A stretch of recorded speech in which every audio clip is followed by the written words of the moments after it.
Sir, Mewat के शिक्षक सहायक काफ़ी दिनों से परेशान हैं कार्यकाल को लेकर, और भारतीय मजदूर संघ का भी अभी इनको साथ मिला है। क्या कुछ रणनीति आगे की रहेगी? देखिए, ये लगभग 1 साल पहले जो शिक्षा सहायक हैं, ये भारतीय मजदूर संघ से हम लोगों से मिले थे, और हम लोगों ने जब देखा तो ये देश का पहला ऐसा मामला है जहां शिक्षा के मामले में एनजीओ को लगाया गया है। इनका मालिक बनने के लिए कोई तैयार नहीं है। मेवात जो अपनी भौगोलिक दृष्टि से बहुत महत्वपूर्ण है, और यहाँ मेहनत का, समाज का, जो हरियाणा का या देश का भी पिछड़ेपन के नाम पे मेवात को लिया जा रहा है शिक्षा की कमी के कारण।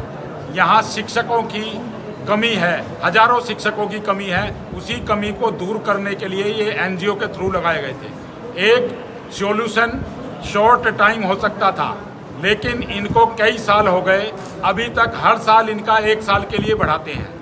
तो ये एक गंभीर समस्या है जो समाज में पिछड़ापन पैदा करती है, और इनका रोल इतना महत्वपूर्ण है। जिस तरीके से इनको प्रॉपर चयन हुआ, इनका टेस्ट हुआ, इंटरव्यू हुआ, सब कुछ, इनकी क्वालिफिकेशन, जो परमानेंट टीचर हैं किसी भी प्रकार से ये उनसे कम नहीं है, ना पढ़ाने में, ना शिक्षा में, ना ट्रेनिंग में।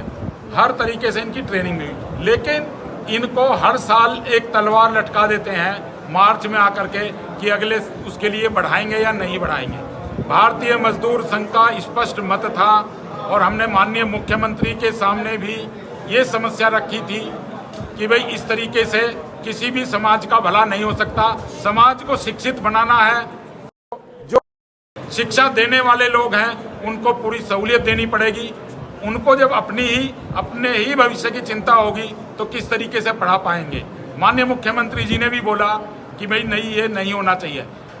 हमने इनको तब भी आश्वस्त किया था, भारतीय मजदूर संघ देश का ही नहीं विश्व का सबसे बड़ा गैर राजनीतिक श्रम संघ है, और बड़ा श्रम संघ होने के नाते कर्मचारियों के प्रति हमारी जिम्मेवारी भी ज़्यादा है।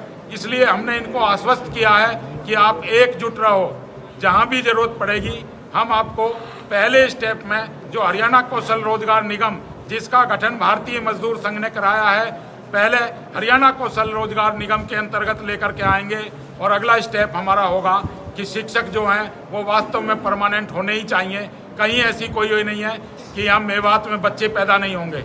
मेवात में बच्चे, जो नई पीढ़ी आ रही है उसके लिए शिक्षकों की कमी है। आप परमानेंट नहीं लगा पा रहे हैं, लेकिन इनको भी आप सहयोग नहीं कर रहे हैं, तो सरकार से मांग भी रहेगी। और हम इनको आश्वस्त आज करने आए हैं भारतीय मजदूर संघ के नाते। अगर सरकार से हमें आंदोलन की अगर आवश्यकता पड़ेगी, आंदोलन भी करेंगे। समाज का, आप जैसे हमारे मीडिया कर्मी या समाज में जो भी अग्रणी लोग हैं, उनका हम सबका सहयोग लेंगे, और उस सहयोग से इन लोगों को हम परमानेंट कराएंगे, जिससे इन्हें अपने भविष्य की चिंता ना होकर अपना ये पूरा ध्यान बच्चों की शिक्षा पे लगाएं, बच्चों के भविष्य पे लगाएं। सरकार ने 1000 शिक्षकों की यहाँ लगाने की बात कही थी, लेकिन 500 से कम ही लगाए थे। क्या कहेंगे? और इनको भी टाइम पर वेतन नहीं मिलता, कार्यकाल की बढ़ोतरी नहीं होती, क्या कहेंगे? आज की देश में मेवात एक जो कर्मचारी हैं, जो सरकारी कर्मचारी हैं, जो परमानेंट हैं, भर्ती के टाइम भी यहाँ भर्ती होती है, लोग भर्ती कर देते हैं, अप्लाई कर देते हैं। उनका सिलेक्शन होने के बाद बहुत से लोग मेवात में ड्यूटी नहीं करना चाहते, वो दूसरे का भी हक खा जाते हैं और फिर ज्वाइन करने नहीं आते।